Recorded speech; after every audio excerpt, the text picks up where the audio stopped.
प्रवासासाठी, मुलांच्या टिफिनसाठी आणि आषाढ स्पेशल फराळासाठी एकदम परफेक्ट ह्या गुळाच्या गोड पुऱ्या एकदा बनवल्यात ना तर पुन्हा पुन्हा बनवणार इतक्या छान होतात.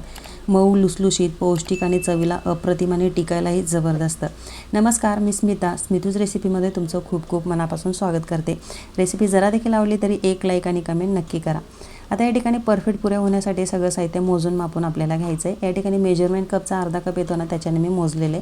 आता अर्धा कप बारीक चिरलेला गुळ आणि सम प्रमाणात पाणी घेऊन छान मेल्ट करून घेतलं आहे. मग हे पाणी गाळून घेतलेले.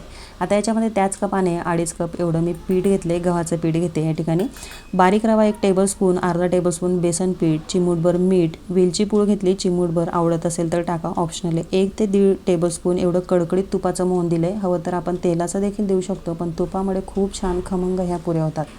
आता सगळं एकजीव करून मस्त घट्टसर गोळा मळून घेतलेला आहे.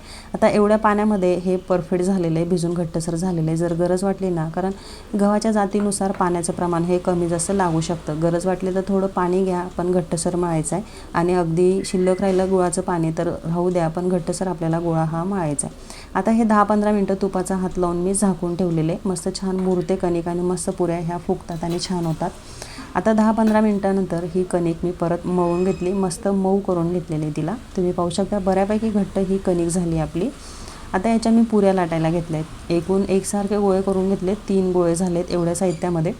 आता हे गोळे मी एक करून लाटून घेतलेले आहेत. एक मोठी पोळी केली आणि मग त्याच्या एका वाटीने छान गोल पुऱ्या करून घेतलेल्या आहेत. आता मस्त पातळ अशा केल्या आहेत म्हणजे छान फुगतात. जाड राहिल्या तर त्या फुगत नाही, किंवा खूप पातळ झाल्या त्या देखील फुगत नाही. म्हणजे मीडियम साईजच्या छान पुऱ्या करून घेतलेल्या आहेत आणि एका वाटीच्या सहाय्याने एकसारख्या पुऱ्या ह्या तयार करून घेतलेल्या आहेत. अशा सगळ्या पुऱ्या मी लाटून घेतलेल्या आहेत. होत्याना बनवायला सोप्या, खूप साध्या, सहज आणि सोप्या आणि टिकायला अप्रतिम. जर आपण कुठे बाहेर जात असाल ना तर प्रवासासाठी खूप परफेक्ट होतात. मुलांना टिफिनला किंवा मधल्या खाऊसाठी देखील आपण तयार करून ठेवू शकतो आणि आयत्या वेळेस त्यांना द्यायला सोपं पडतं. शिवाय खूप पौष्टिक आहेत. गव्हाचं पीठ आणि गूळ आपण याच्यात वापरला आहे, तूप आपण वापरले, त्यामुळे मुलांना खूप तब्येतीसाठी चांगले असतात. नक्की तुम्ही तयार करून बघा. आता तळण्यासाठी तेल तापवलं तर मी परफेक्ट तापल्यानंतर याच्यात 3-4 अशा पुऱ्या टाकून मस्त सगळ्या पुऱ्या गोल्डन ब्राऊन होईपर्यंत तळून घेतलेल्या आहेत. तुम्ही पाहू शकता मस्त कलर आलेला आहे त्यांच्या. सगळ्या छान फुगता पण आहेत आणि सगळ्या पुऱ्या अशा मी तळून घेतलेल्या आहेत. थोडा हलका ब्राऊन झाल्यानंतर लगेच आपल्याला तेलातून ह्या काढायच्या असतात, कारण गरम असेपर्यंत त्यांची तळण्याची प्रोसेस ही चालू असते. नंतर हा डार्क कलर होतो, त्यामुळे हलका ब्राऊन आल्यानंतर लागलीच आपण काढून घ्यायच्यात. गुळामुळे लगेच त्या करपतात, त्यामुळे तेवढी काळजी आपल्याला घ्यायची असते तळताना.